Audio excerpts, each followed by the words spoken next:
아틀란타 세교회 성도 여러분 반갑습니다. 안녕하세요. 2022년 시작된 지 얼마 안 된 것 같은데 벌써 1월 마지막 주간이 되었습니다. 저희가 올해 표로 경건에 이르도록 훈련하라라고 하는 표를 정했는데요. 다시 한번 우리 한 해 동안 온 교회가 함께 우리 하나님을 사랑하고 하나님을 높이는 경건한 교회로 또 경건한 신앙인으로 준비되고 쓰임받을 수 있는 시간이 되기를 소망합니다. 경건에 이르기를 위해서 가장 필요한 것이 우리가 올바른 예배를 드리는 것이라고 생각합니다. 그래서 오늘은 하나님이 찾으시는 예배자라고 하는 주제를 가지고요.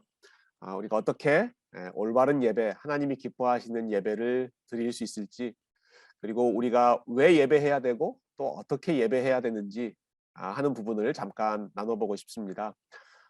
사실 우리가 신앙생활하면서 가장 많이 하는 활동이 예배이죠. 모일 때마다 주일에 저희가 함께 예배드리고요. 또 소그룹으로도 예배드리고 여러 개인적으로도 하나님 앞에 예배드릴 텐데 무엇이 바른 예배인지 잠깐 우리의 기본적인 원리를 생각해 보는 가운데 저와 여러분의 예배 생활이 더 깊어졌으면 좋겠고요. 올 한 해 특별히 우리 세교회가 드리는 주일 예배가 정말 하나님 앞에 좋은 예배로 준비될 수 있는 유익한 시간, 1시간 동안 함께 가져보도록 하겠습니다. 성경을 보면 성경은 전체가 예배를 위한 책이다라고 설명해도 과언이 아닐 겁니다. 성경에 많은 내용들이 있지만요. 성경은 처음부터 예배로 시작해서 마지막도 예배로 끝납니다. 창세기 1장 내용이 하나님을 예배하는 그런 내용이고요. 그리고 마지막 요한계시록 22장 내용도 결국 하나님을 예배하는 그런 내용으로 끝나기 때문에 성경 전체가 우리에게 예배를 가르쳐주고 있고 또 가장 중요하게 강조하는 활동이 하나님 예배하는 것이다 라는 사실을 분명하게 확인할 수 있습니다. 창세기 1장과 2장을 보면 저희가 지난 금요 집회 이제 가스펠 프로젝트를 시작하면서 창세기 1장을 시작하면서 함께 나눴던 그런 원리인데요. 창세기 1장은 무척 많은 그 디베이트도 있고 많은 설명이 있는 그러한 책이지만 저는 기본적으로 이 창세기 1장은 하나님을 예배하기 위해 이스라엘 백성들에게 그리고 우리 교회에 주신 예배의 매뉴얼이라고 생각합니다. 창세기 1장은 과학적인 논쟁이나 역사적인 논쟁을 위해서 주신 책이 아니라 찬양을 위해 우리에게 주신 책이다. 제가 금요 집회 때 설명드린 적이 있습니다. 원어를 보면요. 우리말 성경은 창세기 1장이 좀 밋밋하게 아주 어떤 날 무슨 일이 있었고 어떤 날 무슨 일이 있었고 이렇게 담백하게 설명하는 그러한 문체이지만 원어를 보면 이 창세기 1장은 시로 되어 있다고 그래요. 단어도 그렇고 그 구조도 그렇고요. 그러니까 창세기 1장은 하나의 시라고 할 수 있는데 우리가 어떤 경우에 여러분 시를 짓고 또 시를 부릅니까? 어떠한 대상을 찬양하고 높여드릴 때 우리가 시를 많이 사용하죠. 그냥 일반적인 언어로는 다 우리의 마음을 표현할 수 없기 때문에 시, 노래라고 하는 그 장르를 사용하지 않습니까? 창세기 1장이 그와 같습니다. 창세기 1장이 창조하신 그 하나님을 찬양하는 그러한 노래이고 시였다라고 하는 것이죠. 특히 창조주 하나님 한 분만이 우리의 유일한 예배의 대상이라고 하는 사실을 창세기 1장이 시와 같은 노래와 같은 장르를 사용해서 선포하고 있습니다. 창세기 1장을 처음 들었던 사람들은 이스라엘 백성들인데요. 이 사람들은 출애굽한 애굽에서 오랫동안 시간을 보내고 나서 다시 하나님의 백성으로 새롭게 된 사람들이었습니다. 그들이 400년 이상 애굽에서 이집트에서 살면서 여러 그 우상들을 섬겨왔기 때문에 하나님께서는 제일 먼저 이 세상에 우상은 없고 오직 하나님 한 분만이 유일한 경배를 받으실 수 있는 대상, 하나님 한 분만 우리의 예배의 대상이라고 하는 사실을 제일 먼저 가르치셨습니다. 그러니까 이런 면에서 창세기 1장이 우리에게 예배를 제일 먼저 훈련시킨다라고 봐도 틀리지 않겠죠? 사람이 창조되었을 때 그 기록을 보는 것도 역시 예배의 원리와 연결이 되는데요. 하나님께서 사람을 창조하신 이후에 사람에게 명령을 주셨죠. 너는 생육하고 번성하고 땅에 충만하라, 또 온 땅을 다스리라 하는 그러한 명령을, 사명을 주셨습니다.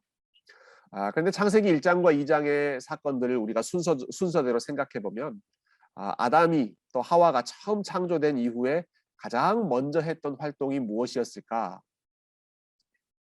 그것을 생각해 보면 하나님을 예배하는 것이었다라는 사실을 알 수 있습니다. 여러분, 사람이 그 창조의 스케줄 중에 며칠 날 창조가 되었습니까? 6일째 되는 날 창조가 됐죠. 6일째 모든 만물의 그 마지막 순간에 인간이 창조되었고요.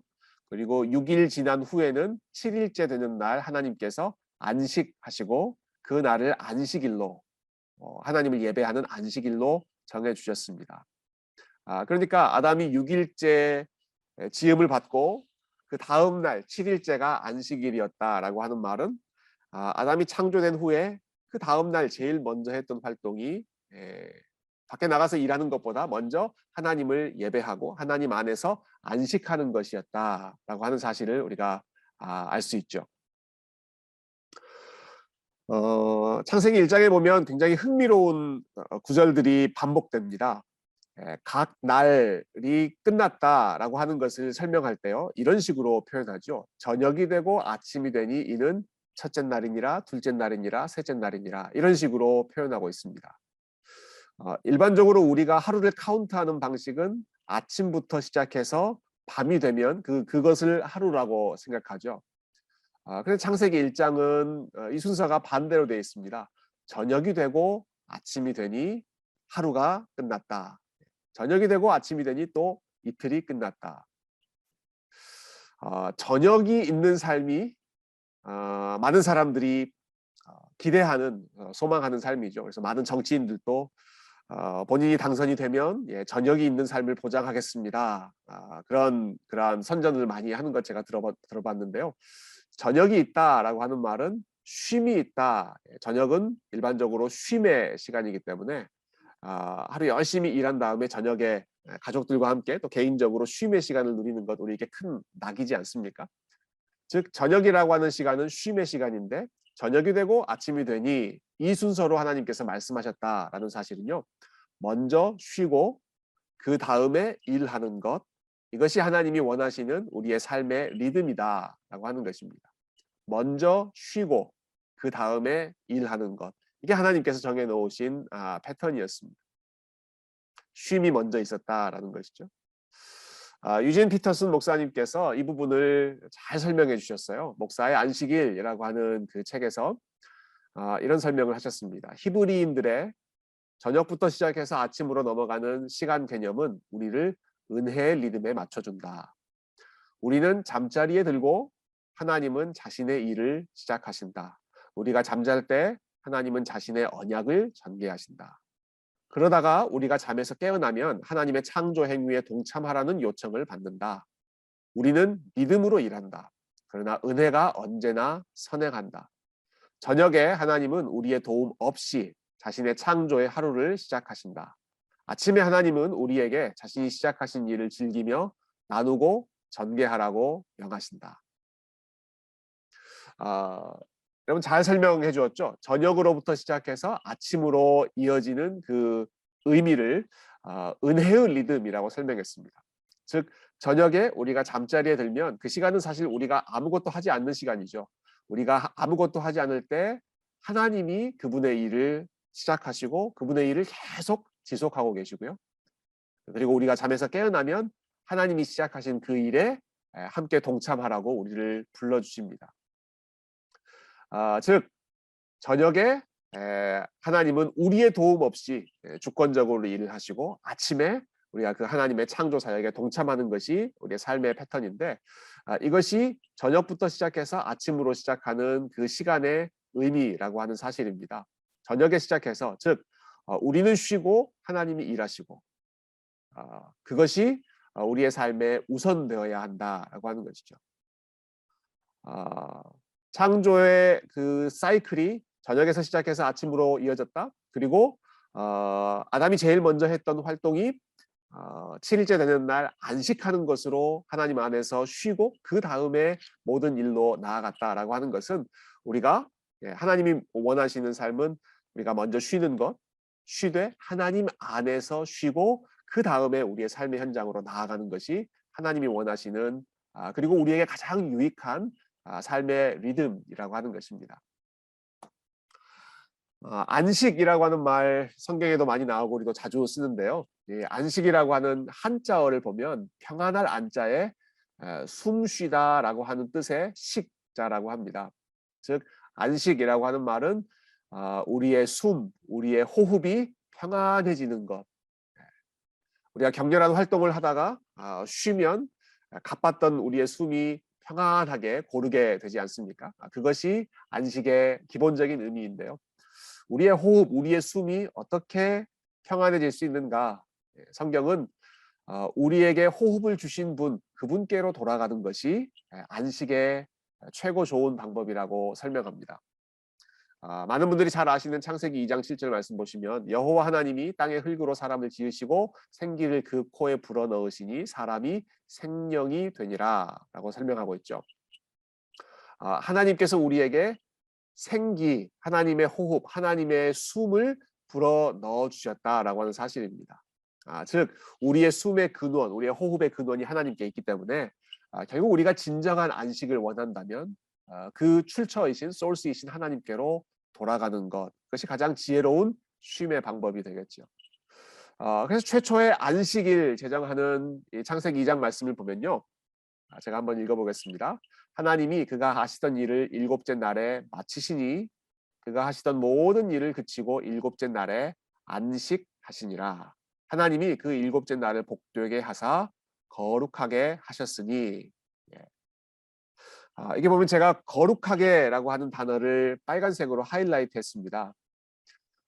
성경에서 이 거룩이라고 하는 단어, 구별하였다라고 하는 단어가 제일 먼저 지금 이 창세기 2장 3절에 나오는데요. 한 가지 흥미로운 부분은 하나님께서 거룩하게 하신 그 대상이 다른 어떤 것이 아니라 시간이었다라고 하는 사실이 무척 흥미롭습니다. 하나님이 그 일곱째 날을 복되게 하셨고 거룩하게 하셨다. 어떤 장소 혹은 어떤 사람 그것을 거룩하게 구별하시기 이전에 시간을 구별하게 하시고 그 시간을 거룩하게 하심으로써 우리가 그 시간을 지키는 것, 이건 하나님이 무척 중요하게 생각하셨던 것이죠.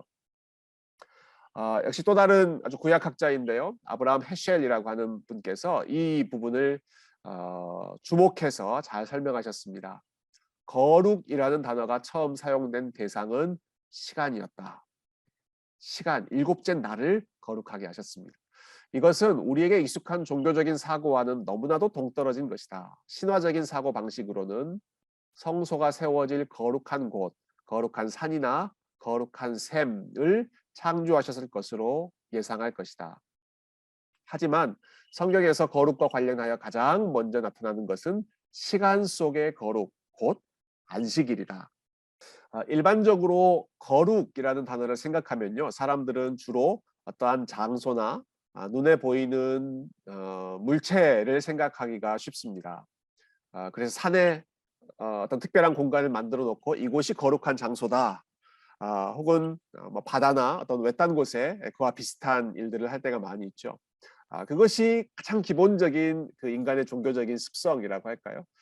그래서 어떤 큰 나무 앞에서 기도를 한다든지 큰 돌 앞에서 비나이다 비나이다 한다든지 그러한 그 종교 그러한 그 공간적인 개념이 참 많이 있는데요.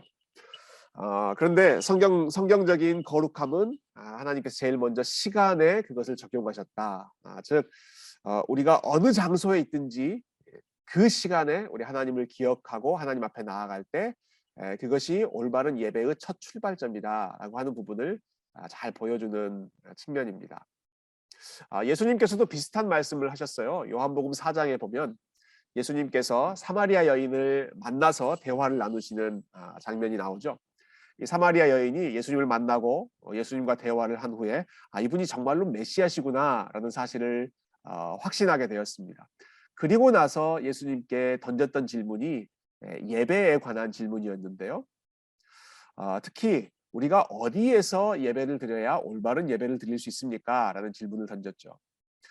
이 여인은 사마리아라고 하는 지역에 있었기 때문에 이 사마리아 사람들이 예배드리는 그 장소에서 드리는 것이 옳습니까? 아니면 당신들처럼 유대인들 예루살렘에서 예배를 드리는 것이 옳습니까?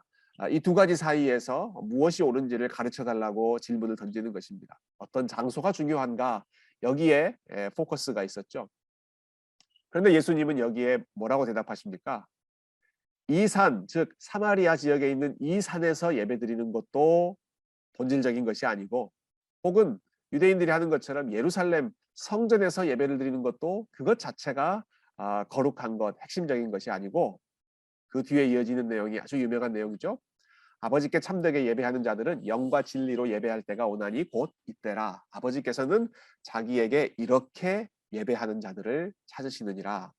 하나님을 기억하고 하나님이 구별해 놓으신 그 거룩한 시간을 기억해서 하나님 앞에 나아가는 사람, 특별히 영과 진리로, 이 말은 성령 안에서, 그리고 진리 되신 예수님 안에서, 진리인 말씀 안에서 예배한다라는 뜻입니다. 그렇게 예배하는 사람, 하나님께서 찾으시는 것은 바로 그러한 사람이다라는 것입니다. 어떤 장소, 예, 사마리아이냐 예루살렘이냐, 그것이 눈에 보이는 그러한 공간이 중요한 것이 아니라 그것 이전에 시간이 중요하고, 그리고 하나님 앞에 나아가는 사람들의 마음, 그 태도가 중요하다는 것을 예수님께서 말씀하셨습니다. 물론 우리가 오해하지 않았으면 좋겠습니다. 이 말은 절대로 그 장소가 중요하지 않다, 장소가 불필요하다라는 뜻은 분명히 아니었을 것입니다. 예수님께서도 규칙적으로 성전에 가서 하나님께 기도하시는 일들이 있었고요. 그리고 초대교회도 화려한 건물은 아니었지만 성도들이 함께 모이는, 언제나 모이는 그러한 장소가 필요했기 때문에 그 모이는 공간, 특별히 공동체, 여러 사람들이 모여서 하나님을 예배하는 것은 언제나 하나님의 백성들이 해왔던 일들이고 하나님이 기뻐하시는 일들입니다. 그렇지만 그 자체, 공간이나 건물 자체가 우리의 예배의 본질이 되지는 않는다라고 하는 사실이 지금 이러한 대화의 핵심인 것이죠. 중요한 것은 우리가 하나님을 기억하는 것이고 하나님을 사랑하는 마음으로 나아가는 것이다. 특별히 오늘날 팬데믹 기간 중에 온라인, 오프라인 이러한 장소와 관련된 논쟁이나 고민들이 굉장히 많지 않습니까? 물론 우리가 이 시간이 다 지나면 속히 다 함께 모여서 하나님 앞에 드리는 그 공동체로서의 예배, 전체로서의 예배를 빨리 회복했으면 좋겠는데요.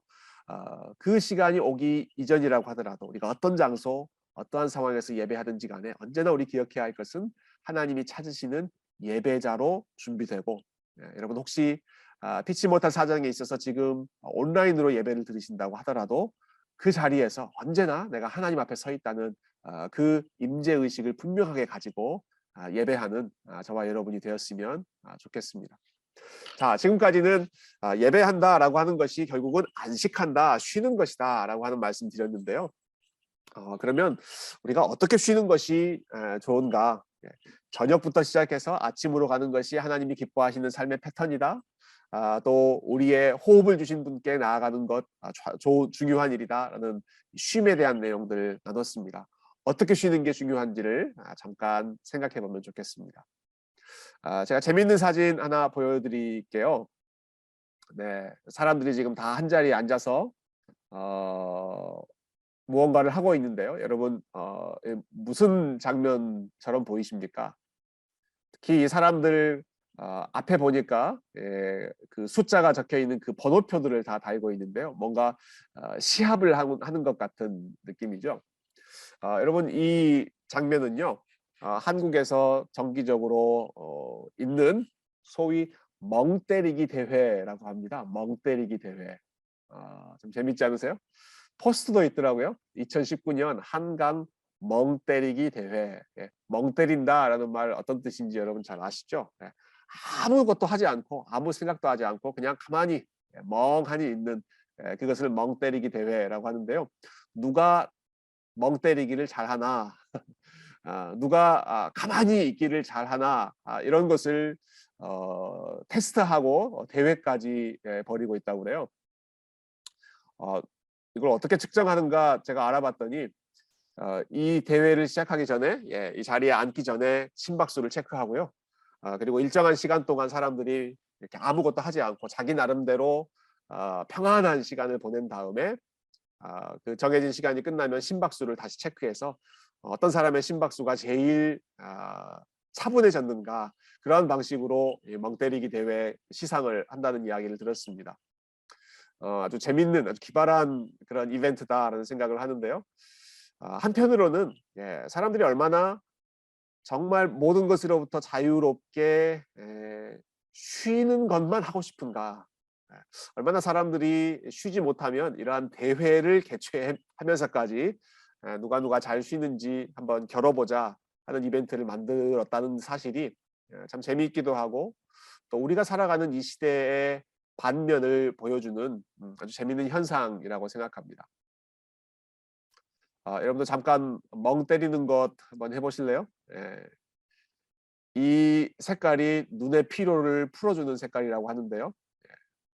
잠시 포즈 하셨다가 눈의 피로도 한번 푸시고 잠깐 멍 때리는 시간도 가져보시고 또 내용을 들어보셔도 좋겠습니다.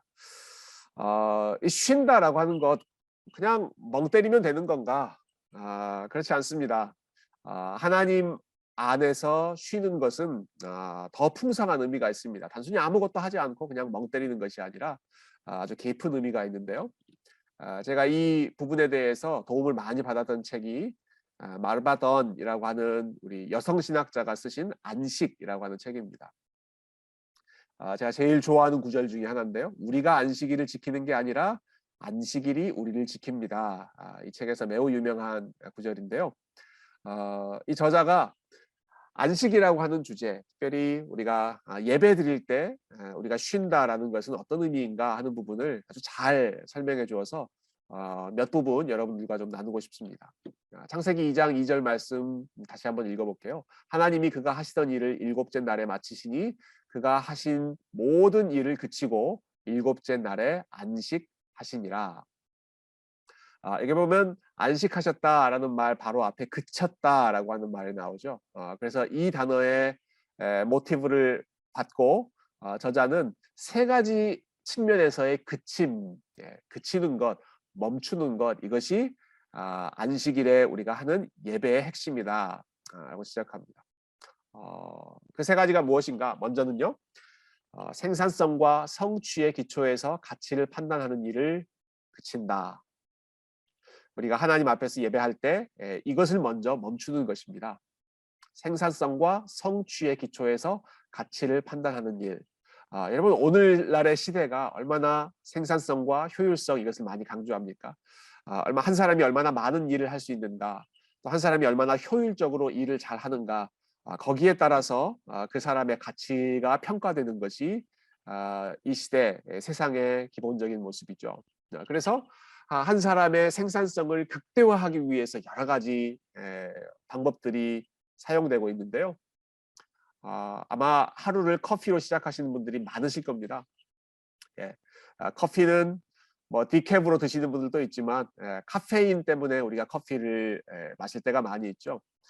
어떤 그 문화를 분석하시는 분이 이 부분에 대해서 그 논평하신 글을 읽어본 적이 있어요.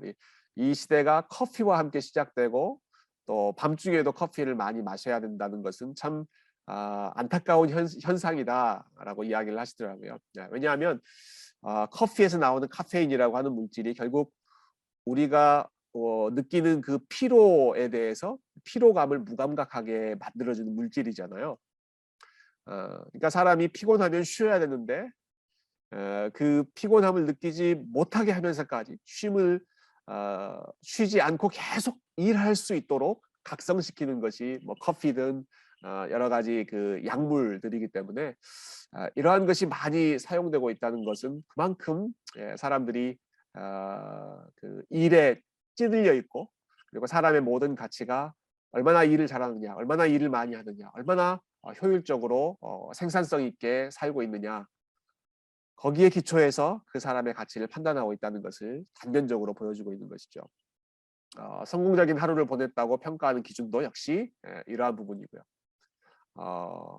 심지어는 교회 안에서도 혹은 저와 같은 목회자에게도 얼마나 그 사람이 유능한 목회자인가 라고 했을 때 아마 그 사람이 하고 있는 그러한 업적이나 성과물에 기초해서 우리가 평가하는 경향이 무척 많을 것입니다. 예배는 어떤 시간인가? 여러분, 우리가 이 세상에서 지금 익숙해져 있는 이러한 판단을 멈추고 그치는 시간이 예배입니다. 이 안식이라고 하는 책에서 이 부분을 이렇게 설명하셨어요. 하나님은 분명 이스라엘의 성취나 생산성 때문에 그들을 택하신 것이 아니었다. 여러분, 이스라엘 백성들은 다른 민족들에 비해서 오히려 더 뒤처지는 민족들이었습니다. 숫자도 적고요. 그리고 큰 민족도 아니었고요. 전쟁을 잘하는 그런 민족들도 아니었습니다. 그러한 세상적인 기준에서 본다면 하나님께서 결코 그들을 선택하지 않으셨을 것이다 라고 하는 것이죠. 하나님은 오히려 그러한 능력 때문에 선택하신 것이 아니라 이스라엘이라고 하는 존재 자체를 하나님이 사랑해서 먼저 사랑을 베푸셨던 것인데요. 우리가 안식일에 이러한 그 하나님의 사랑을 다시 한번 기억하는 것입니다. 그 뒷부분 읽어볼게요. 우리가 안식일에 기념하는 것은 우리가 하나님의 눈에 보배롭고 존귀하며 깊이 사랑받는 이유가 우리의 생산, 성취와 무관하다는 사실이다. 뭔가를 많이 생산해냈기 때문에 하나님 앞에 사랑받는 것이 아니라 그것과 상관없이 하나님이 주신 지혜와 능력으로 어떠한 일들을 잘 성취했다면 참 감사한 일이죠. 그러나 그것 자체가 우리가 하나님으로부터 사랑받는 이유가 아니라 그것을 잠깐 멈추더라도 우리의 존재 자체로 그냥 하나님과의 언약 관계 속에서 하나님의 사랑을 받을 수 있는 그러한 존귀한 존재가 저와 여러분 하나님의 백성이라고 하는 사실을 우리는 안식일 때마다 예배하면서 기억합니다. 여러분 주일에 우리가 함께 예배드릴 때마다 항상 이 사실을 좀 기억하시면 좋겠습니다. 내가 하나님 앞에 사랑받는 이유는 그저 하나님께서 나를 존귀한 존재로 보배롭게 봐주시기 때문이다 라고 하는 사실이죠. 자, 두 번째는요. 연결선상에서 우리가 하나님 앞에 나아갔을 때 근심, 걱정, 긴장 세상 속에서 한 주 동안 우리가 했던 모든 일에 대한 근심과 걱정 이러한 것을 다 멈추는 시간이 예배의 시간이고 안식하는 시간입니다. 저자는 이렇게 이야기하는데요. 근심과 염려를 그치는 가장 좋은 방법은 삶에서 우리의 참된 위치를 인식하는 것이다. 우리는 하나님께 감사하는 안식의 훈련을 발전시키기를 원한다. 어떻게 하면 근심과 염려로부터 자유로워질 수 있는가? 나의 참된 위치가 어디인지를 기억하는 것입니다. 하나님 앞에서 하나님이 창조주이시고 하나님이 모든 것을 주관하시는 분이시고 그리고 하나님이 나를 사랑하는 아버지이시고 그리고 나는 그분 아래에 있는 하나님의 다스림을 받는 백성이다. 이 위치를 인식할 때 근심과 염려로부터 진정으로 자유로워질 수 있습니다. 그 연결해서 한 패러그래프를 더 읽어보겠습니다. 안식일에 우리는 자신의 길을 내는 일을 전혀 하지 않는다. 우리는 일을 삼가고 생산하고 성취해야 하는 끊임없는 필요를 삼가며 자신이 앞서가기 위해서 해야 하는 모든 일을 어떻게 하면 성공적으로 할 수 있을까에 대한 모든 염려를 삼간다. 그 결과 우리는 하나님이 우리의 삶에서 진정 하나님 되시도록 할 수 있다. 일을 잠시 멈춤으로써 그런데 일을 멈추기 때문에 그 일에 대해서 더 많이 염려하는 것이 아니라 완전히 그 일을 잊어버리면서 하나님 안에서 나의 위치를 기억하고 그로 인해 하나님께 감사하는 훈련을 하는 시간이 우리가 안식하고 예배하는 시간입니다. 결국 이 말은 이렇게 바꿀 수도 있을 것 같아요. 하나님이 되려는 노력을 그치는 시간이 안식하는 시간이고 하나님을 예배하는 시간입니다. 안식일은 노력을 그치는 날이다. 더 이상 우리는 강해지려고 애씀으로써 안전을 확보하거나 모든 해답이나 신속한 해결책을 얻거나 자신의 시간과 일정을 스스로 책임지거나 통제권을 손에 넣거나 손쉬운 만족을 얻으려고 발버둥 칠 필요가 없다. 하나님이 되거나 자신의 미래를 창조하거나 안전을 확보하려고 애쓰지 않아도 된다니 이 얼마나 홀가분한가. 안식일은 우리가 일주일 동안 했던 그 모든 일에 대한 노력을 그치면서 잠시 멈춤으로써 내가 하나님이 아니라고 하는 사실을 확인하는 시간입니다. 마치 하나님처럼 내가 모든 일을 다 책임지고 해결하고 길을 내고 그렇게 애쓰면서 살았던 삶에서 벗어나서 내가 하나님이 아니고 나에게 하나님이 계시기 때문에 하나님이 이 모든 일을 주관하신다. 완전히 하나님 앞에 맡기고 진정한 쉼을 누리는 시간. 나의 삶을 또 나의 미래를 내가 창조하지 않아도 된다. 내가 내 삶을 지키지 않아도 된다 하는 것을 확인하는 시간이 안식의 시간입니다. 그렇기 때문에 정말로 홀가분해지는 시간이 안식하는 시간, 예배하는 시간이죠. 네, 이러한 마음으로 쉼을 여러분 함께 누리는 우리의 예배 안식일의 시간이 되었으면 좋겠고요. 그러면 다음 주제로 우리는 어떻게 예배하는가 하는 주제를 잠깐 생각해 보겠습니다. 네, 지금까지 앞의 주제가 우리는 왜 쉬어야 하는가 또 왜 예배해야 하는가라는 내용이었다면요. 그러면 이제는 그것을 어떻게 해야 되는가? 주로 우리가 드리는 그 예배의 순서를 생각하면서 이 주제를 함께 다뤄보고 싶은데요. 저희가 예배와 관련해서 사용하는 동사가 참 많이 있는데 일반적으로 우리는 예배 드리다라고 하는 표현을 많이 씁니다.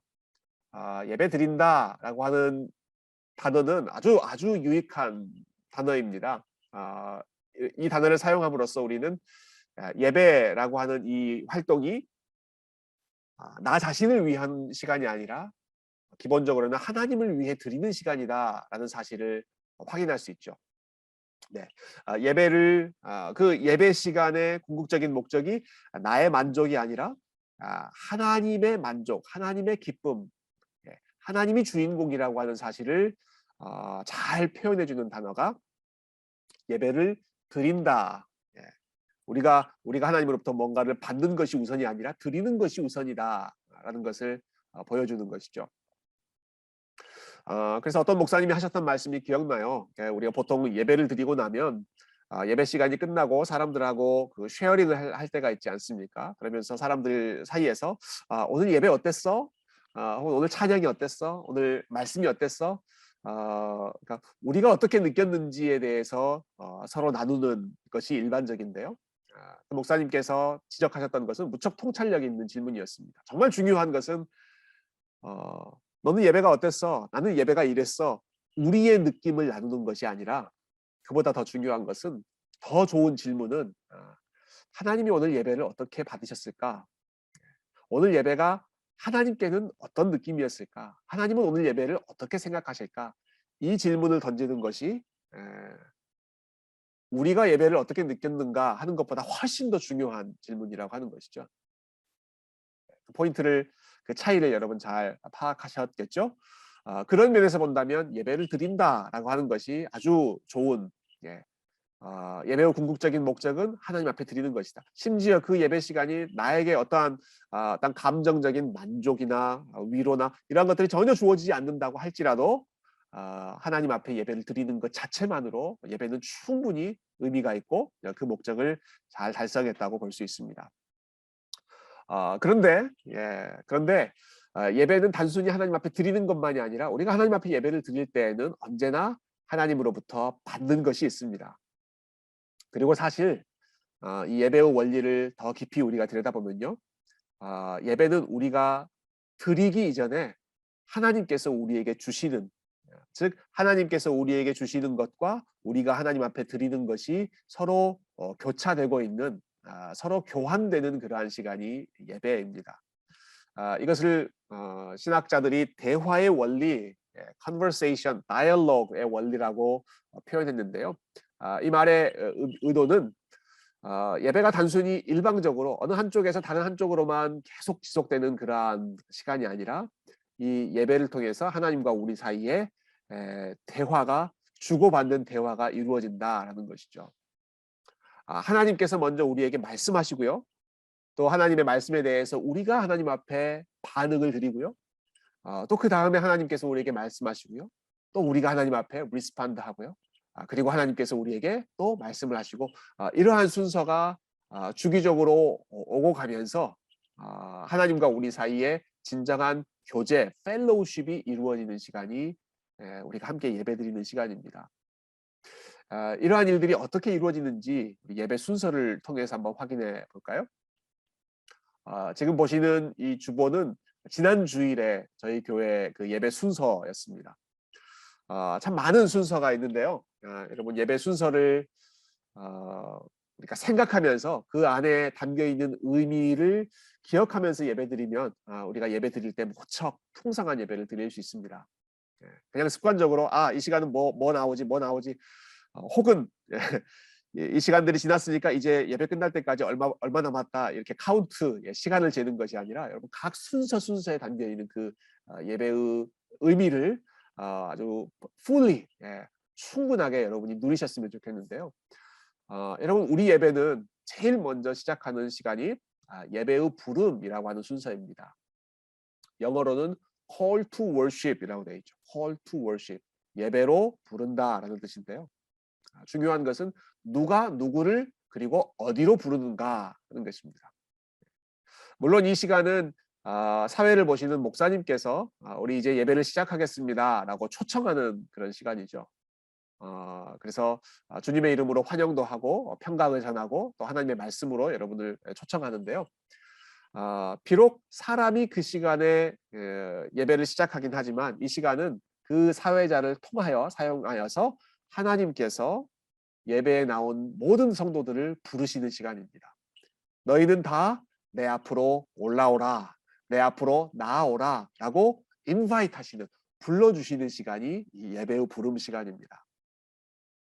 다시 한번 강조드립니다. 이 예배의 부름은 하나님께서 우리를 부르시는 시간이다. 그러니까 얼마나 영광스러운 시간입니까? 그래서 사실 예배에서 우리가 가장 중요한 시간은요, 이 시간입니다. 많은 분들이 예배에서 제일 중요한 시간은 특히 목사가 설교하는 시간이 아닌가. 물론 목사가 설교하는 시간 중요하죠. 제가 설교를 위해서 열심히 준비하고 있습니다만은 예배의 부름을 받는 이 시간이 여러분 예배에서 가장 중요한 시간이라고 말해도 절대로 틀리지 않을 것입니다. 왜냐하면 하나님이 우리를 부르는 시간이시기 때문에요. 이 부분에 대해서 좀 성경적인 근거를 좀 살펴보면 좋겠어요. 히브리서 12장 말씀에 우리가 예배를 드릴 때마다 꼭 기억해야 할 내용이 있습니다. 제가 한번 읽어볼게요. 22절부터 24절인데요. 그러나 너희가 이른 곳은 시온산과 살아계신 하나님의 도성인 하늘의 예루살렘과 천만 천사와 하늘에 기록된 장자들의 모임과 교회와 만민의 심판자이신 하나님과 및 온전하게 된 의인의 영들과 새 언약의 중보자이신 예수와 및 아벨의 피보다 더 나은 것을 말하는 뿌린 피니라. 내용이 많아서 좀 복잡하실 것 같아요. 먼저 히브리서라고 하는 책에 대해서 제가 잠깐 설명을 드릴게요. 여러분 히브리서는 굉장히 중요한 예배의 원리를 가르쳐주는 예배 매뉴얼이라고 할 수 있습니다.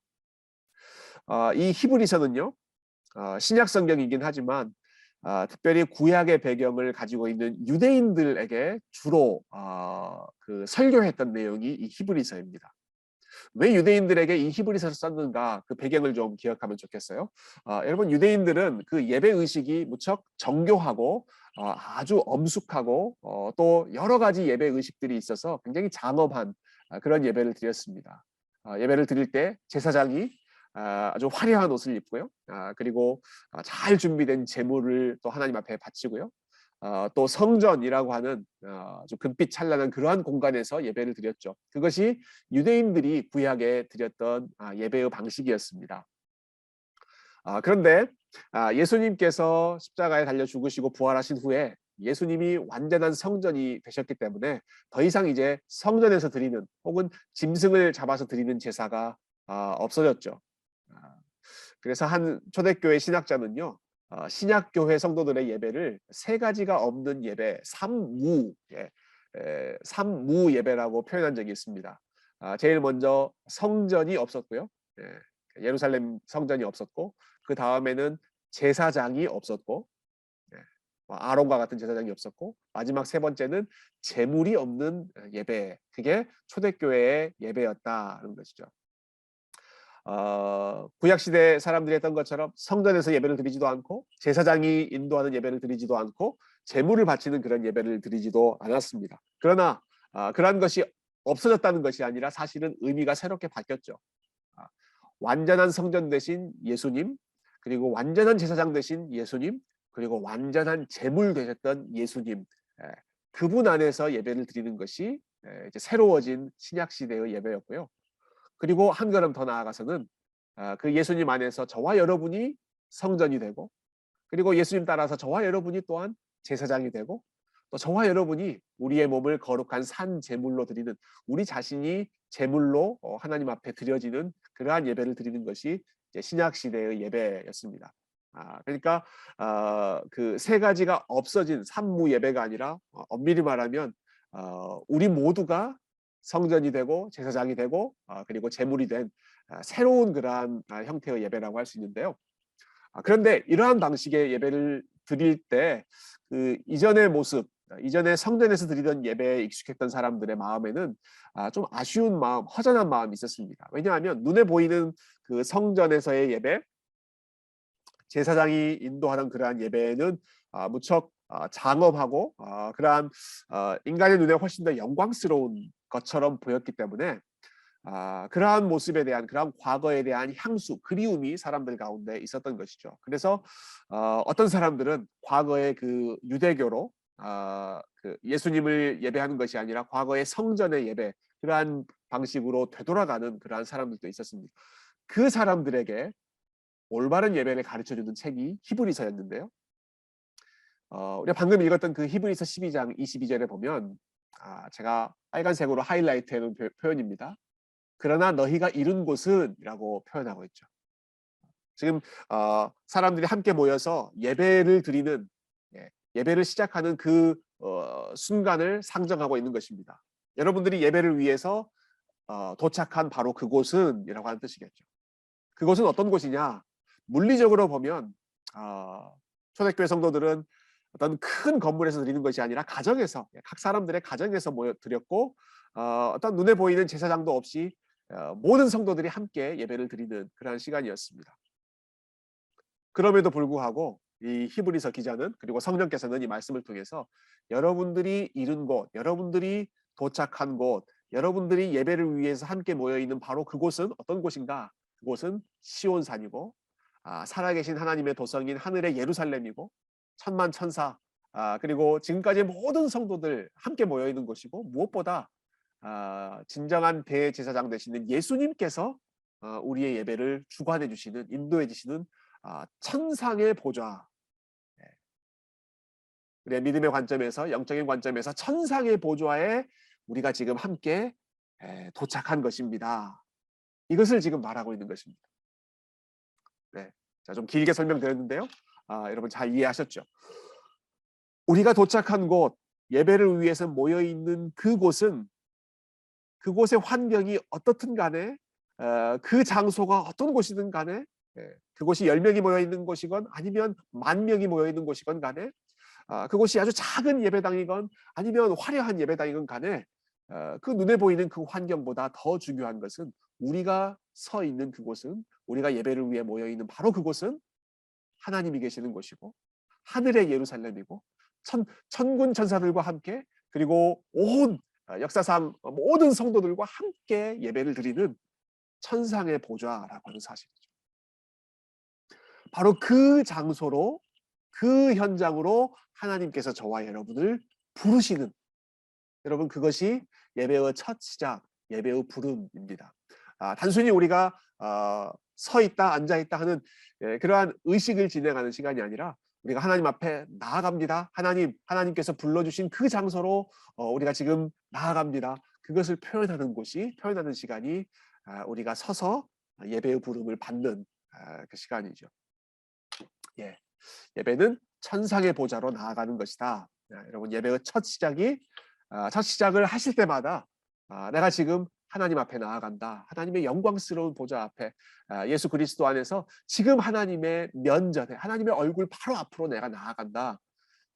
그 사실을 기억하면서 항상 예배를 시작하셨으면 좋겠습니다.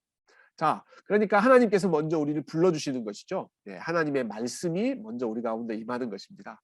그리고 나서 저와 여러분의 반응이 이어집니다. 하나님께 찬양을 드리고 그리고 신앙 고백을 하기도 하고요. 그리고 하나님께 기도를 드리기도 하고 또 하나님께 헌금을 드리기도 하죠. 이것은 우리가 하나님 앞에 올려드리는 반응입니다.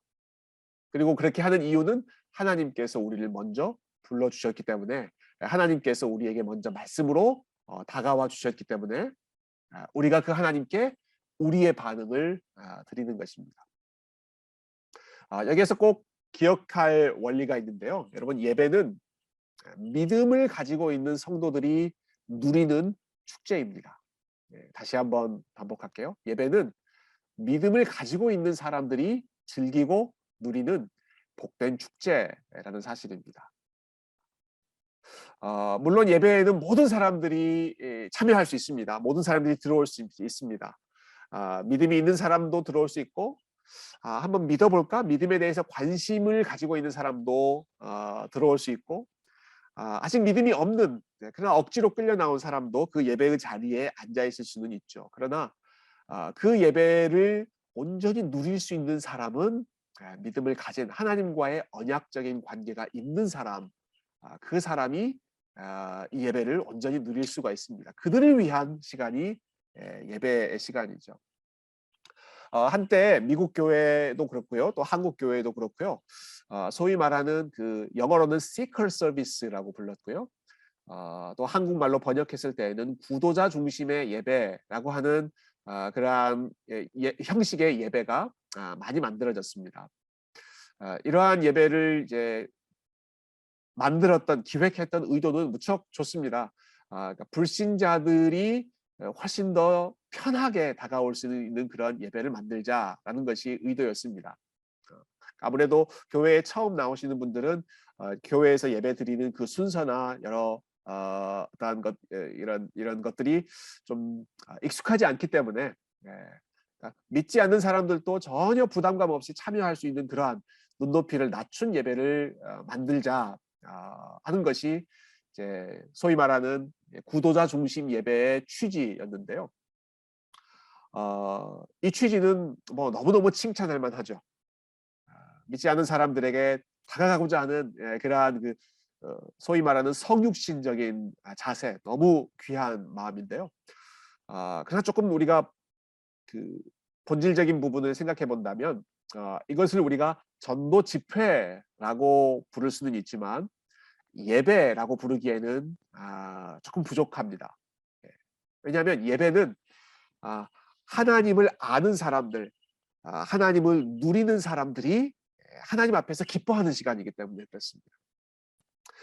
그러니까 하나님을 아는 사람들이, 하나님을 누리는 사람들이 기뻐하는 모습들을 보면서 그 자리에 있는 아직 하나님을 알지 못하고 있는 사람들이 궁금증을 갖는 것이죠. 아니, 저 사람들은 뭐가 저렇게 즐거울까? 저 사람들은 뭐가 저렇게 감격스러울까? 뭐가 저렇게 좋을까? 하는 모습을 보면서 나도 저 사람들이 가지고 있는 믿음을 한번 알아가 보고 싶다. 이러한 반응이 나오도록 하는 것이 올바른 예배입니다. 그러니까 누구나 그 자리에 있을 수 있지만 우선적으로는 하나님의 자녀들이 함께 즐기는 시간이고 하나님의 자녀들이 그 안에서 마음껏 쉬면서 하나님의 복을 맛보는 시간. 그래서 그 모습을 보면서 아직 그 관계 안에 들어오지 못하는 사람들이 기대감을 갖도록 만드는 시간이 예배라고 하는 것이죠. 그러니까 이 믿음이 없는 사람이라면 사실 이 예배의 순서를 온전히 누릴 수가 없습니다. 그런 면에서 제가 우선적으로 예배는 하나님의 자녀들을 위한 시간이다 라는 말씀을 드리는 것입니다. 자, 이 믿음이 있는 사람들만 할 수 있는 것이 있죠. 신앙 고백. 여러분, 우리가 예배를 시작할 때 사도신경으로 신앙을 고백하는데요. 반드시 이 신앙 고백하는 시간을 우리가 갖는 이유가 있습니다. 그것은 지금 모여있는 사람들이 같은 신앙을 고백하는 사람들이 함께 모여있다. 이것을 확인하기 위해서 우리가 신앙 고백을 하는 것입니다. 사도신경을 예배 순서에 넣어야 되느냐 말아야 되느냐 그것으로 논쟁이 많이 있는데요. 저는 이거 자체가 본질적인 것은 아니라고 생각하지만 예배 순서에 있는 것이 우리의 신앙을 확인하는 데 무척 유익하다고 생각합니다. 예. 우리가 이 신앙을 고백할 때마다 전능하사 천지를 지으신 하나님 아버지를 내가 믿사오며 고백을 하면서 이곳에 있는 사람들은 하나님이 천지의 창조주라고 하는 사실을 믿는 사람들이다 확인하는 것입니다. 또 그 외아들 예수 그리스도를 믿사오니 이 고백을 하면서 우리는 지금 예수님 때문에 함께 모여 있습니다 하는 것을 확인하는 것이죠. 그래서 여러분 이 신앙 고백하는 시간은요, 우리 일반적으로 우리 사도신경으로 신앙 고백하겠습니다 하면 이제 저도 그렇고 모두 다 이제 눈을 감고 암송하는 것이 일반적인 모습인데요. 굳이 눈을 감지 않으셔도 됩니다. 어떤 면에서는 눈을 감지 않고 앞에 있는 그 내용을 보시면서 또박또박 읽으시면서 나는 이것을 믿습니다. 나는 이것을 고백합니다. 그것을 분명하게 이해하면서 읽는 것이 오히려 더 신앙을 충실하게 고백하는 방식이 될지도 모르겠습니다. 때로는 눈을 감고 고백하면서 그 마음이 우리의 마음속에 더 깊이 다가올 수도 있고요. 때로는 눈을 뜨고 읽으면서 또박또박 그 내용을 확인하는 것도 아주 좋은 방식인데요. 이 신앙 고백에 들어갈 수 있는 내용은 꼭 사도신경만 들어가는 것은 아닙니다. 초대교회 때 만들어졌던 니케아 신경이라든지 아니면 종교개혁 시대 때 만들어졌던 개혁주의 신앙 고백, 하이델베르크 교리문답이나 웨스트민스터 신앙 고백서나 이런 것들도 충분히 그 안에 들어갈 수 있는 내용인데요. 그러나 가장 많은 사람들이 알고 익숙한 내용이 사도신경이기 때문에 우리는 지금 사도신경을 바탕으로 신앙을 고백하고 있습니다. 여러분 바라기는 이번 주일부터 여러분이 사도신경을 고백하실 때마다 여기 모여 있는 이 사람들과 내가 이 믿음을 함께 공유하고 있습니다. 여러분 그러한 그 마음의 감사함이 넘치는 시간 되셨으면 좋겠습니다. 우리가 하나님께 반응하는 또 중요한 방식은 찬양하는 것이죠. 많은 분들이 예배 때 그 찬양하는 시간을 기대하시고 또 즐거워하시는데요. 여러분 우리가 이 예배 때 찬양을 할 수 있게 된 것은요, 항상 그랬던 것은 아닙니다.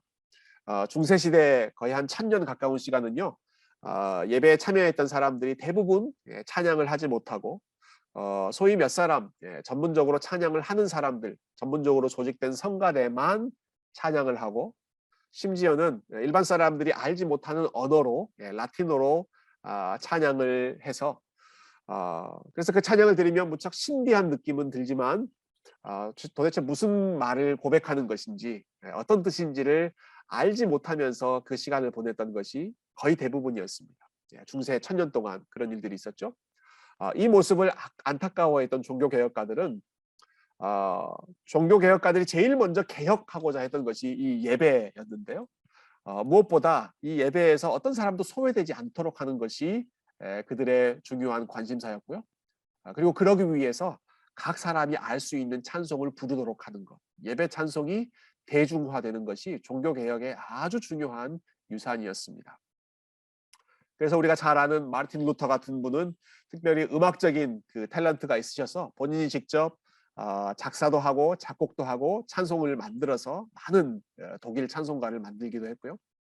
그래서 우리가 지금 부르고 있는 찬송가에는 내 주는 강한 성이요라고 하는 루터의 찬송가도 실려 있죠.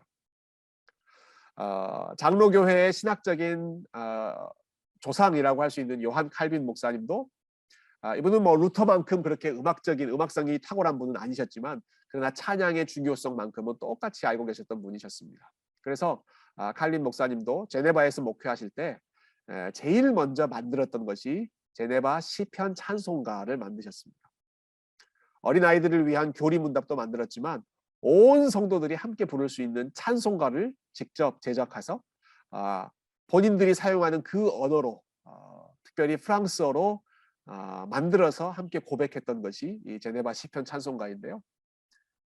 굉장히 흥미로운 것은 우리가 부르는 이 찬송가에도 이 찬양들이 들어 있습니다. 대표적으로 찬송가 1장 만복의 근원 하나님, 여러분 이 찬양 잘 아시죠? 여기 보시면 이 찬양의 출처가 이렇게 나와 있는데요. 여기 제일 위에 제네반 솔터라고 되어 있죠. 제네바 시편 찬송가. 연도는 출판된 연도가 1551년입니다. 그러니까 1551년 종교개혁이 잘 정착되고 있을 때, 또 칼빈 목사님이 목회하고 있던 바로 그 시기에 그 제네바의 성도들이 불렀던 찬양이 하나님 앞에 모든 영광을 돌려드리는 이 송영, 만복의 근원 하나님, 덕설러지라고 영어로 부르죠. 이 영광을 돌려드리는 찬양을 제네바 사람들도 불렀고, 그리고 지금 이 시대에 우리도 동일하게 부르고 있는 것이죠. 이 찬양을 통해서 시대를 뛰어넘는 성도 간의 교제가 이루어지는 것도 무척 중요한 부분이라고 할 수 있습니다. 이 시편 찬송가를 만들 때요, 칼빈 목사님이 서문을 쓰셨는데, 거기에 찬양이 얼마나 우리에게 중요한 시간인지를 잘 설명해 주셨습니다. 제가 몇 구절 읽어볼게요. 하나님을 향한 경건한 감정은 생명력이 없거나 무식한 것이 아닙니다. 그 감정은 성령 하나님께로부터 나오는 것으로서 생기가 넘치는 움직임입니다. 많은 분들이 장로교회 예배 혹은 보수적인 신학을 가지고 있는 사람들의 예배를 무미건조한 것처럼 생각하기가 쉽습니다. 그러한 편견이 좀 있는 것 같아요. 어쩌면 그러한 편견은 우리가 좀 잘못해서 사람들에게 그런 인상을 주기도 했겠죠. 여러분, 그런데 진정한 장로교회, 진정한 개혁주의 교회는 무감각한 예배, 감정이 전혀 나타나지 않는 목석과 같은 그런 예배를 드리는 것이 아니라 성령 하나님께서 주시는 생기가 넘치는 감정을 누리고 표현하는, 소위 말하는 이모셔널리즘, 센티멘털리즘, 감정 자체가 모든 것의 목적이 되는 그런 예배는 아니지만, 그러나 우리에게 자연스럽게 우리의 감정을 표현하고 누릴 수 있는 것이, 그리고 열심히 우리의 감정을 사용하는 것이 올바른 장로교회의 예배입니다. 칼빈 목사님이 이렇게도 이야기하셨어요. 음악에는 사람의 마음을 감동시키고 불붙게 하는 힘이 있어서 우리로 하여금 더 간절하고 더 열렬하게 하나님을 부르고 찬송하도록 이끕니다. 찬송보다 우리에게 더 절실한 것은 없습니다. 무엇보다도 성령님께서는 우리로 하여금 하나님을 즐거워하도록 성경 전체를 통하여 권고하십니다. 예배는 우리가 하나님을 열심히 찬양하고 뜨겁게 찬양하는 시간입니다. 찬양을 통해서 예배가 얼마나 풍성해지는지 많은 분들이 잘 아실 것입니다. 앞에서 찬양팀의 그 찬양 인도를 통해서, 또 성가대가 정성껏 준비한 찬양을 통해서 우리의 마음이 참 하나님 앞에서 부드러워지고 더 하나님의 은혜를 사모하게 되죠. 그 찬양에 우리가 함께 동참해서 한 목소리로 찬양할 때 여러분, 그 소리는 얼마나 참 우리가 듣기에도 아름답지만 하나님 들으시기에 얼마나 아름다운 시간인지 모릅니다. 음악에 곡조 있는 가사를 붙인 곡조 있는 기도라고 불리는 그 찬양을 통해서 하나님께서 영광 받으시고 우리의 마음이 하나님의 은혜로 풍성해집니다. 우리의 마음과 감정은 내용을 알고 난 다음에야 움직이기 시작합니다. 우리가 끊임없이 찬송하려면 그 찬송의 뜻을 깨닫고 암기해야 하며, 그렇게 될 때에만 마음과 감정도 움직여서 찬송할 수 있을 것입니다. 그러니까 예배 때 부르는 찬양은 곡조도 중요하지만 더 중요한 것은 그 멜로디 안에 담겨 있는 가사라는 것입니다. 그래서 찬양의 가사, 그 찬송의 내용이 신학적으로 균형이 있어야 하고, 그리고 성경적이어야 하고, 그리고 우리 하나님 앞에 하나님께 영광 돌리는 그러한 의미가 잘 담겨 있는 그러한 내용이 좋은 찬송이죠. 단순히 우리의 감정 혹은 말초적인 감각만 주무르는 그러한 마사지하는 음악, 혹은 세련된 곡조, 화음, 우리의 귀만 즐거운 노래가 아니라 좋은 찬양은 아름다운 곡조에 경건한 가사가 함께 결합되어 있는, 그래서 우리가 찬양을 선곡할 때에도 좀 신중하게 그 찬양을 부르고 들을 때 우리 마음속에 은혜가 있도록 그렇게 건강한 가사가 있는 찬양을 선곡하는 것이 무척 중요하고요. 예배 때 부르는 찬양 순서마다 이러한 마음으로 우리가 하나님을 이해하면서, 그 내용을 이해하면서 또 우리의 마음을 마음껏 쏟아 부으면서 하나님을 찬양하는 풍성한 시간이 되었으면 좋겠습니다. 그리고 나서는 우리의 반응이 또 한 번 이어지는데요. 헌금하는 시간이 있죠. 여러분, 헌금하는 시간 역시 예배의 중요한 부분입니다. 무척 화제가 되었던 시간이 있어요. 한국에 있는 어떤 대형교회 목사님께서 그 당시에 이제 한국 교회가 너무 돈을 많이 밝힌다, 뭐 교회 건축 이런 프로젝트에 돈을 너무 많이 허비한다 하는 비판을 많이 받고 있어서 이 목사님께서 한 번은 아주 쇼킹하게 이렇게 선포하셨더라고요. 다음 주일은 헌금이 없는 주일로 지킵시다. 여기서 헌금이 없는 주일이라는 말은 그러니까 예배 때 헌금 시간을 빼고 그날 주일 헌금은 교회에 내지 말고 그러니까 사람들이 기부하고 싶은 곳에 뭐 자선단체나 뭐 불쌍한 이웃이나 이런 사람들에게 보내라는 그런 취지에서 이제 헌금 없는 주일이라고 선포했습니다. 굉장히 많은 사람들의 호응을 얻었던 것으로 기억해요. 와, 교회가 굉장히 새로운 일들을 하는구나 하는 좀 센세이션을 일으켰는데요. 그럼 그렇지만 헌금 없는 주일, 조금 표현을 바꿔본다면 헌금 없는 예배는 좋은 예배가 아닙니다. 왜냐하면 예배 중에 우리가 하나님 앞에 헌금하는 것이 단순히 교회의 재정을 채우기 위한 목적이 아니라 혹은 어떤 분들의 좀 짓궂은 농담에 따르면 뭐 목사의 생활비를 모으기 위해서 헌금하는 것이 아니라 여러분, 헌금은 이 예배에 참여하는 사람이 자기의 마음을 하나님 앞에 올려드리는 표현입니다. 헌금을 드린다, 물질을 드린다라는 것을 통해서 돈이 나의 주인이 아니고 하나님이 나의 주인이십니다. 나의 소망은 하나님께 있습니다 하는 것을 고백하는 것입니다. 고백하는 것입니다. 믿음이 들어가 있는 것이죠. 그러니까 이 헌금이라고 하는 이 순서가 그 예배의 아주 중요한 부분이라고 하는 사실을 우리가 꼭 기억하면 좋겠고요. 물론 교회에 헌금하는 것 거기서만 멈추지 말고 우리가 자선단체에 여러 가지 방식으로 도네이션 할 수 있는 넉넉한 마음을 갖는 것 무척 중요하죠. 그래서 우리가 구제도 하고 선교를 위한 목적으로 헌금을 모으기도 하는 그런 이유들은 다 이것 때문인데요. 그러나 그것이 예배의 헌금을 리플레이스 할 수는 없습니다. 예배의 헌금 필요 없이 그런 자선 활동만 하겠다. 그것은 온전한 예배의 모습이 아니라고 생각합니다. 잘 준비된 예배, 믿음의 고백이기 때문에 헌금을 잘 준비하는 것, 우리가 예배를 잘 준비하는 또 다른 방식이고요. 특히 요즘 같은 경우에 저희가 온라인으로 헌금을 많이 하잖아요. 그 안에도 온라인으로 우리가 벤모로 헌금을 할 때에도 여러분 그 안에 기도하는 마음으로 감사하는 마음으로 우리의 마음을 담아서 헌금하는 시간 여러분 꼭 잘 준비하시면 좋겠고요. 한 가지 더 덧붙인다면 우리 아이들에게 저는 이거 굉장히 중요한 신앙 교육이라고 생각합니다. 우리 아이들에게 하나님 앞에 예배할 때마다 헌금을 잘 준비해서 드릴 수 있도록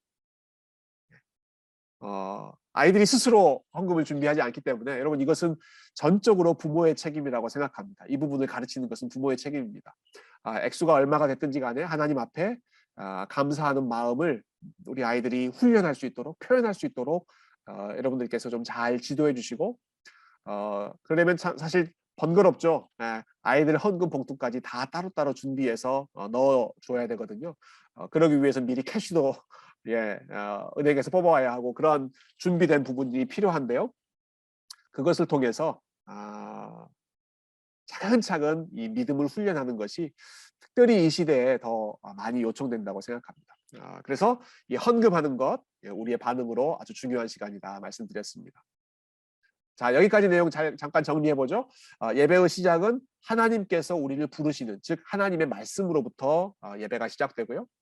그리고 그 말씀을 받은 자들 믿음이 있는 자들이 함께 신앙을 고백하고 함께 찬양을 드리고 그리고 함께 헌금을 올려드리면서 하나님의 은혜에 대한 감사의 마음을 표현합니다. 그리고 나면 다시 하나님의 말씀을 우리가 듣죠. 하나님의 말씀을 듣는 시간 우리가 성경을 본문을 읽고 그리고 그 성경 본문에 따라서 설교하는 시간이 바로 이 하나님의 말씀 다시 한번 하나님께서 우리에게 말씀하시는 시간입니다. 제가 설교를 준비할 때마다 항상 제일 중점적인 목적으로 생각하는 부분인데요. 설교를 통해서 우리 성도님들께서 누구를 더 잘 알게 되었는가 하는 부분이 설교의 가장 중요한 목적이라고 생각합니다. 설교를 통해서 설교자 그 자신에 대해서 더 많이 알게 되었는가? 아니면 설교자의 가족들에 대해서 더 많이 알게 되었는가? 아니면 설교를 통해서 어떤 사회의 현상에 대해서 더 많이 알게 되었는가? 물론 설교할 때 그러한 내용들이 다 언급되기 때문에 그것들을 아는 것도 설교의 부차적인 효과라고 할 수 있습니다. 그러나 설교는 무엇보다도 하나님이 어떤 분이신지를 선포하고 알아가는 시간입니다. 본문 하나만 딱 읽어놓고 설교자 자신의 개인적인 생각을 나누는 시간이 아니라 그 본문을 말씀하신, 본문을 우리에게 진리의 말씀으로 주신 하나님께서 왜 이 말씀을 주셨고, 이 말씀을 통해서 하나님은 어떤 분이시고, 하나님이 우리에게 원하시는 삶은 어떤 삶인가, 결국 하나님이 어떤 분이신지, 예수님이 어떤 분이신지를 더 깊이 알아가는 것이 우리가 예배 때 하나님의 말씀을 나누는, 하나님께서 우리에게 말씀을 주시는 궁극적인 목적입니다. 이것을 설교를 준비하는 저도 항상 기억하면서 준비하려고 하고요. 그리고 설교를 들을 때에도 여러분들께서도 이 부분을 집중해서 함께 따라오시면 좋겠고요. 특별히 설교는 이 말씀을 선포하는, 일방적으로 선포하는 시간이다라는 것 좀 기억하면 좋겠는데요. 그러니까 설교는 저는 말을 하지만 여러분들은 일방적으로 듣는 위치에 있으시죠. 사실 가만히 앉아서 한 자리에, 그것도 요즘같이 마스크를 쓰고 30분 또 뭐 35분 40분 이런 설교를 일방적으로 계속 듣는다, 사실 쉽지 않은 인내력을 필요로 하는 상황입니다. 사실 효율적인 효율성을 따진다면 어떻게 보면 그냥 소그룹으로 모여서 어떤 본문에 대해서 같이 디베이트하고 디스커션하는, 그 토론하고 대화하는 그것이 훨씬 더 효율적인 방식이 될지도 모르겠습니다. 질문을 던지고 그 질문에 대해서 서로 답을 주고받으면서 쌍방 간의 그런 소통을 통해서 어떠한 내용을 더 깊이 또 본인에게 적용할 수도 있겠죠. 그런데 설교는 그렇지 않습니다. 설교는 일방적으로 선포하는 시간입니다. 네, 이것이 주는 의미가 있는데요. 즉 우리가 예배 때 하나님의 말씀을 일방적으로 듣는다, 즉 하나님이 우리의 위에 계시는 권위자이다라고 하는 것을 이러한 설교를 듣는 것을 통해서 또한 훈련하는 차원이 있습니다. 일방적으로 우리에게 선포하시는, 거기에 대해서 우리가 따지거나 질문하거나 하는 것이 아니라 그냥 하나님이 일방적으로 말씀하시는 것을 듣고 순종하는 것을 훈련하는 것이죠. 물론 그 설교의 내용에 대해서 예배가 끝나면 우리가 자유롭게 디스커션도 할 수 있고, 잘 이해가 안 되는 부분 혹은 생각이 다른 부분에 대해서 저에게, 설교자에게 질문도 할 수 있고 함께 대화를 나눌 수 있습니다. 그것은 풍성한 말씀의 나눔이라고 생각하는데요. 그러나 설교하는 그 시간은 하나님의 일방적인 그 말씀을 들음으로써 우리가 그 말씀의 권위 아래로 들어가는 시간이죠. 이러한 의미도 우리가 기억하면서 또 설교 시간을 좀 누렸으면 좋겠고요. 이렇게 하나님의 말씀을 들은 다음에는 그 말씀에 대해서 반응하는 시간이 있습니다. 우리가 찬양을 통해서 그 말씀에 대해서 반응하고요. 또 기도하면서 그 말씀대로 살기로 결단하는 시간도 있고요. 또 우리 교회 같은 경우는 이제 설교 후에 교회 소식을 함께 나누는데, 공동체의 소식을 함께 나누면서 우리가 말씀을 들은 자로서 어떻게 공동체를 섬기고 하나님 나라를 섬길 수 있을 것인지 여러 내용들을 함께 나눔으로써 또 더 풍성한 방향으로 나아가는 거죠. 자, 이렇게 우리의 반응을 드린 다음에 마지막으로 예배에 종결하는 시간이 축도의 시간입니다. 여러분, 축도는 하나님의 축복을 받는 시간이죠. 축도, 축복하는 기도라는 뜻으로 우리 한국 교회는 이 시간을 많이 사용했는데요. 그런데 축도라고 하는 말은 영어로 보면 benediction이라고 표현하고 있습니다. 근데 이 말은 bene라고 하는 말은 좋다라고 하는 뜻이고요. diction이라고 하는 말은 말, 선포한다라고 하는 뜻이어서 benediction, 이것을 사전적으로 번역한다면 축복하는 기도의 의미보다는 복된 말을 선포하는 것, 이러한 차원이 더 크다고 할 수 있습니다. 그래서 우리 한국 교회는 이제 축도하면 축도하겠습니다 하면 이제 모든 분들이 고개를 숙이고 눈을 감으시죠. 왜냐하면 기도하는 시간이기 때문에. 그러나 미국 교회를 보면 이 시간에 사람들이 다 눈을 뜨고 있는 경우를 종종 볼 수 있습니다. 설교자도 눈을 뜨고 사람들을 향해서 복을 선포하고요. 그리고 회중석에 있는 분들도 눈을 뜨고 그 복된 선언을 받는, receive하는 그런 방식으로 그러한 형식을 하는데요. 그러나 한국 교회는 전통적으로 이 시간을 이제 기도하는 방식으로 마무리를 했습니다. 그 방식을 굳이 굳이 꼭 바꿔야 한다고 생각하지는 않지만 그 안에 담겨 있는 축도의 의미, 풍성한 의미는 저희가 좀 기억했으면 좋겠습니다. 일반적으로 기본적으로 축도는 하나님의 복을 우리에게 선포해 주시는 시간이다라는 것이죠. 우리가 예배 때 축도의 그 공식으로 사용하는 그 포뮬라가 있죠. 고린도후서 13장 13절 말씀을 바탕으로 주 예수 그리스도의 은혜와 하나님의 사랑과 성령의 교통하심이 너희 무리와 함께 있을지어다. 이 말씀이 한국 교회에서 하는 그 축도의 거의 일반적인 패턴입니다. 그런데 성경에는 이 신약의 축도, 사도 바울이 기록해 놓은 축도만 있는 것이 아니라 민수기에 나오는 구약의 축도도 있습니다. 이것은 제사장이었던 아론이 이스라엘 백성들에게 선포했던 내용인데요. 여호와는 내게 복을 주시고 너를 지키시기를 원하며 여호와는 그의 얼굴을 내게 비추사 은혜 베푸시기를 원하며 여호와는 그 얼굴을 내게로 향하여 드사 평강 주시기를 원하노라. 기원하는 그러한 뉘앙스로 축복하는 하나님의 복을 선포하는 그러한 복 방식이 구약에 나오는 민수기의 축도입니다. 축도와 관련해서는 이제 축도를 하시는 목사님에 따라서 그 축도를 마치는 종결 어미가 다른 경우가 많이 있습니다. 고린도후서에 말씀 나오는 것처럼 있을지어다, 또 어떤 분들은 계실지어다 이렇게 표현하기도 하는데요. 이렇게 일종의 명령 형식으로 말씀하시는 분들이 있고요. 저 같은 경우는 이렇게 하시기를 축원하옵나이다. 복의 선포와 함께 하나님께서 그러한 복을 주시기를 기원하는 기도의 방식으로 저는 마무리하고 있는데요. 그런데 영어로는 둘 다 may로 시작합니다. 고린도서 13장도 may로 시작해서 이렇게 함께 있기를 원합니다라는 뜻이고요. 또 민수기도 역시 May the Lord bless you and keep you 이렇게 시작해서 기원하는 의미로 이렇게 축복하기 때문에 문장의 종결 어미가 어떻게 되었든지 간에 하나님께서 우리를 축복하신다는 그 의미를 풍성히 여러분들께서 기억하시면서 마음껏 그 시간에 하나님의 복을 받으셨으면 좋겠습니다. 그리고 이 시간이 예배의 마지막 시간입니다. 하나님께서 주신 우리에게 선포하시는 그 복을 받고 우리의 삶의 현장으로 떠나는 것이죠. 예배의 첫 시작이 하나님의 말씀으로 하나님의 그 영광스러운 보좌로 초청받는 것이었던 것처럼 예배의 마지막 역시 하나님께서 우리에게 주시는 말씀으로 그 말씀을 받고 우리의 삶의 현장으로 나아가는 것입니다.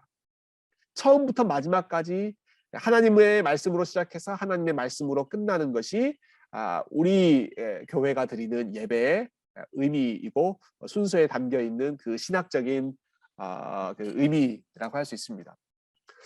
그래서 제가 여러분들께 꼭 당부드리고 싶은 것은 예배의 처음부터 예배의 마지막 순간까지 그 시간을 다 함께 동참하시는 것이 필요합니다.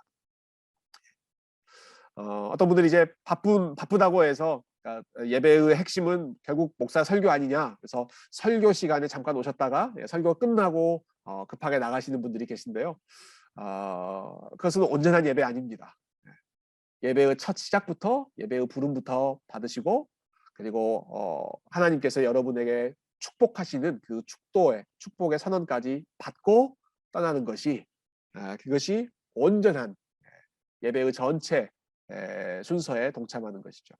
자, 이렇게 여러분들께서 열심으로 함께 예배에 참여하시면 좋겠습니다. 하나님의 말씀, 예배의 부름으로 시작해서 하나님의 말씀, 복의 선언으로 마친다 말씀드렸고요. 제가 여기 몇 구절 저희 이제 장로교회에서 우리 신앙의 가장 기본적인 문서로 삼고 있는 웨스트민스터 스탠다드라고 부르는데요. 웨스트민스터 표준 문서에 있는 예배와 관련된 내용을 몇 구절 좀 발췌했습니다. 오늘 내용을 좀 정리하면서 제가 한번 읽어 보겠습니다. 웨스트민스터 신앙고백서 21장에 보면 예배와 안식일이라고 하는 내용이 있는데요. 여기서는 그 예배의 주요한 요소, 어떠한 요소들이 예배에 들어가야 하는가 하는 것을 다섯 번째 항에서 밝히고 있습니다. 경건한 마음으로 성경을 읽는 것과 흠없는 설교와 하나님께 순종하려는 마음으로 이해력과 믿음과 경건한 자세로 말씀을 정성껏 듣는 것과 감사하는 마음으로 시편을 노래하는 것과 그리스도께서 정하신 성례를 합당하게 행하고 귀하게 받는 것 등은 하나님께 드리는 일반적인 예배의 모든 요소이다. 예, 여러분 예배는 그냥 설교 하나로 끝나지 않죠. 성경을 읽는 것, 설교하는 것, 그것을 듣는 것, 하나님 앞에 노래하는 것, 또 성례가 있을 때에는 우리가 성찬에 열심히 참여하는 모든 것이 다 예배의 요소입니다. 이것들 외에도 종교적 맹세와 서원과 엄숙한 금식과 특별한 경우에 드리는 감사 등은 여러 절기에 따라 거룩하고 종교적인 방법으로 할 것이다. 우리가 직분자를 세운다거나 어떤 특별한 목적을 위해서 함께 모여서 금식하며 기도하는 특별 집회나 이러한 것들도 하나님이 기뻐하시는 예배라는 것입니다. 6번 내용 읽어보겠습니다. 지금 복음 시대에는 즉 예수님께서 오신 그 다음 시대에 말씀하는 것입니다. 기도나 기타 예배 행위가 어떠한 장소에 고정되어 있는 것이 아니고 앞부분에서 말씀드렸죠. 어떤 장소를 향하여 드릴 필요가 없으며 기도나 예배 행위가 특정한 장소에 따라 더 잘 연락되는 것이 아니다. 어느 곳에서나 우리는 영과 진리로 하나님을 예배해야 한다. 각 가정에서 매일 그리고 은밀한 중에 개별적으로 드릴 수도 있고 더욱 엄숙하게 공적인 모임들에서도 드릴 수 있다.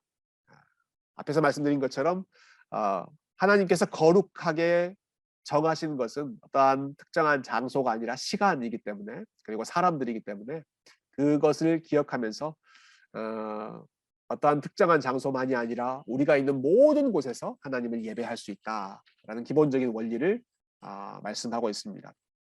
그러나 이것을 강조하다 보면 그래? 그럼 나는 뭐 모이지 않고 나 혼자 예배 드려도 되겠네 이렇게 생각하기가 쉽잖아요. 그래서 그 다음에 이어지는 내용을 여러분 함께 기억하시면 좋겠어요. 그렇게 드릴 수도 있으나 하나님께서 자기의 말씀이나 섭리에 의하여 기도나 예배를 드리도록 요구하신 때에는 경솔하게 행하거나 고의적으로 소홀히 하거나 저버려서는 안 된다. 정해놓은 공동체의 예배, 함께 모여서 드리는 그 예배를 경솔하게 드리거나 고의적으로 소홀히 드리는 것은 하나님이 기뻐하시는 모습이 아니라는 말씀이죠. 그러므로 안식일은 주님께 거룩하게 지켜야 한다. 이를 위해 사람들은 그들의 마음을 합당하게 준비하고 그들의 일상적인 일들을 미리 정돈한 연후에 그날에 하루 종일 그들 자신의 일과 그들의 세상적인 일에 대한 말이나 생각 그리고 오락을 중단하고 거룩하게 안식할 뿐만 아니라 모든 시간을 바쳐서 공적으로나 개인적으로 하나님께 예배하는 일과 부득이 해야 할 필요가 있는 일과 자비를 베푸는 일을 해야 한다. 꼭 예배만이 아니라 우리가 주일로 지킬 때 그 주일 어떤 방식으로 지키는 것이 좋은지 여러 가지 실제적인 내용들을 말하고 있습니다. 먼저는 그 일을 온전히 지키기 위해서 일반적으로 평일에 했던 일들을 잠시 멈추는 것입니다. 그 일에 잘 준비할 수 있도록 하는 것이죠. 그리고 예배를 드리는 그 시간뿐만이 아니라 그날에 하나님을 더 깊이 알아가는 경건한 방법, 좋은 신앙서적을 읽는 것도 유익한 일이 될 것이고요.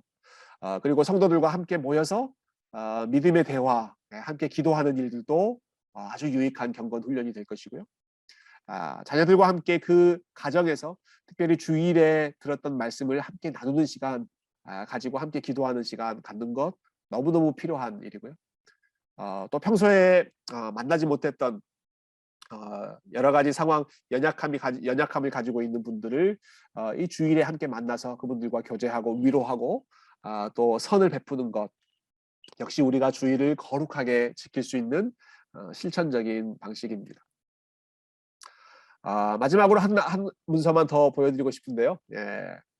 그러니까 웨스트민스터 신앙 고백서만이 아니라 그 웨스트민스터 예배 모범이라고 하는 문서도 만들었습니다.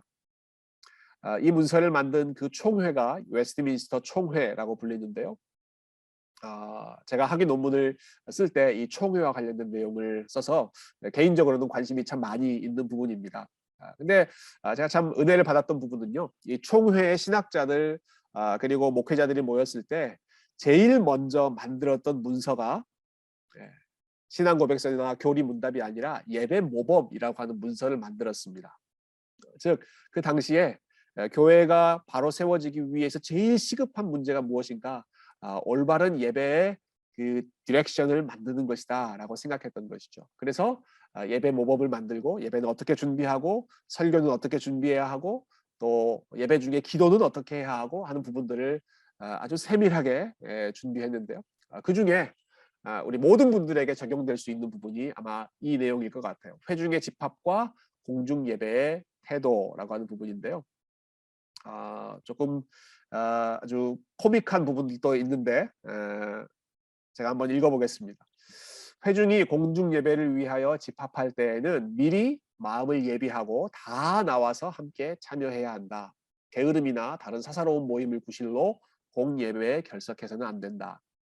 모든 사람이 다 예배당에 들어가되 불경건하게 말고 신중하고 품위 있는 태도로 들어가서 이곳저곳을 예배하거나 그곳을 향하여 절하지 말고 자리에 앉는다. 아마 이 부분은 그 당시에 좀 적용이 됐던 부분인 것 같아요. 그 당시에 일반적으로 사람들이 어떤 교회 건물의 특정한 부분에 가서 절을 한다거나 하는 일종의 미신적인 행동이 많이 있었기 때문에 그런 것 하지 말자라는 것이죠. 회중이 다 모이면 목사는 엄숙하게 위대한 하나님의 이름을 예배하자고 초대한 후에 기도를 시작한다. 예배가 시작되면 회중은 전적으로 주의를 기울여서 목사가 그때 읽거나 암송하는 것 외에 다른 것을 읽지 말고 사사로이 소근대는 것, 이야기하는 것, 인사하는 것, 혹은 거기 참석한 사람이나 늦게 들어오는 사람에게 인사를 하거나 하는 행동을 하지 말고 혹은 멍하니 바라보거나 잠자거나 재미있죠? 그 당시에도 이것이 아주 이슈가 되었던 것입니다. 멍하니 바라보거나 잠자거나 그런 보기 흉한 행동을 하여 예배를 방해하지 말고 모든 순서에 집중해서 예배드리자. 이러한 내용들이 있다는 것은 지금 이 시대나 그때 한참 종교개혁이 일어날 그때나 같이 모여서 예배드리는 시간은 집중하기가 참 힘들었다 하는 것을 보여주는 증거라고 생각합니다. 그렇지만 그 시간에 우리 마음을 더 잘 준비해서 집중하며 하나님 앞에 예배드릴 때 하나님께서 그 예배를 기뻐 받으시고 예배하러 나온 성도들을 축복하실 줄로 믿습니다. 오늘 내용을 정리해 보죠. 예배는 하나님과 우리 사이의 언약적 대화이다 말씀드렸습니다. 쌍방간의 대화입니다. 하나님이 먼저 부르시고 우리가 하나님께 반응하는 것입니다. 예배의 목적은 하나님의 기뻐 받으심입니다. 우리도 예배를 통해서 은혜를 누리지만 그러나 하나님께서 가장 좋아하시는 그 예배가 제일 좋은 예배입니다. 우리끼리는 좋은데 하나님은 별로 기뻐받지 않는 그러한 예배도 있을 수 있겠죠. 그래서 하나님이 먼저 예배의 우선순위가 되셔야 한다 하는 것 중요한 원리입니다. 예배는 영과 진리로 드려야 한다. 어떠한 장소에 있는 것 자체가 능사가 아니라 영과 진리로 나의 마음을 그리고 진리 안에서 하나님 앞에 나아가는 것이 예배의 핵심입니다. 예배는 열과 빛을 함께 가져야 합니다. 태양이 발산하는 것이 두 가지죠. 태양은 밝은 빛도 주지만 뜨거운 열도 주지 않습니까? 예배에는 이 두 가지가 있어야 합니다. 우리가 진리의 말씀을 함께 듣고 깨달으면서 밝히 하나님을 알아가는 그 빛의 측면이 있고요. 그러나 그것은 차갑게 그냥 아는 것으로 끝나는 것이 아니라 그 빛 때문에 하나님을 더 사랑하는 우리의 열정, 더 뜨겁게 하나님을 찬양하고 감사하는 히트 이것이 함께 있어야 합니다. 예배는 진지하며 즐거워야 합니다. 이 두 가지도 얼핏 보면 잘 어울리지 않을 것 같지만 우리가 하나님 안에서 충분히 함께 누릴 수 있는 것입니다. 만왕의 왕 되신 하나님을 예배하는 시간이기 때문에 함부로 드리는 것이 아니라 진지하게, 가벼운 예배가 아니라 무게감이 있는 그런 예배를 드려야 하고요. 그러나 그 무게감은 그냥 우리를 짓누르기만 하는, 지루하기만 하는 그러한 예배가 아니라 하나님이 즐거움의 원천이시기 때문에 그분을 만났을 때 우리의 마음도 즐거움이 넘치는, 진리 안에서 하나님을 예배하는 가운데 joyful한 그러한 예배, 위엄과 즐거움이 함께 공존하는 예배가 좋은 예배입니다. 마지막으로 예배는 개인적인 동시에 공동체적이어야 한다. 각 사람이 하나님을 1대1로 만나는 시간인 동시에, 그러나 우리는 공동체적인 존재이기 때문에 특별히 그리스도의 몸을 이루는 한 형제 자매들이 함께 모여서 드릴 때, 그럴 때 더 하나님을 깊이 만날 수 있는 그 시간이 바로 예배의 시간입니다. 오늘 함께 나눴던 이 내용들을 기억하시면서 여러분 올 한 해 이번 주 예배부터 예배에 대한 여러분의 마음이 더 깊어지고 또 기대하는 마음으로 함께 참여하시면 좋겠고요. 이 마음이 우리가 예배를 드릴 때마다 앞으로 평생 신앙생활 하면서 우리 예배 드릴 텐데 예배를 드릴 때마다 더 이 예배의 기쁨이 넘치는 경건에 이르도록 우리가 함께 훈련하며 함께 예배하는 아틀란타 새교회 그리고 저와 여러분 모든 성도님들이 다 되실 수 있기를 주님의 이름으로 축복드립니다. 감사합니다.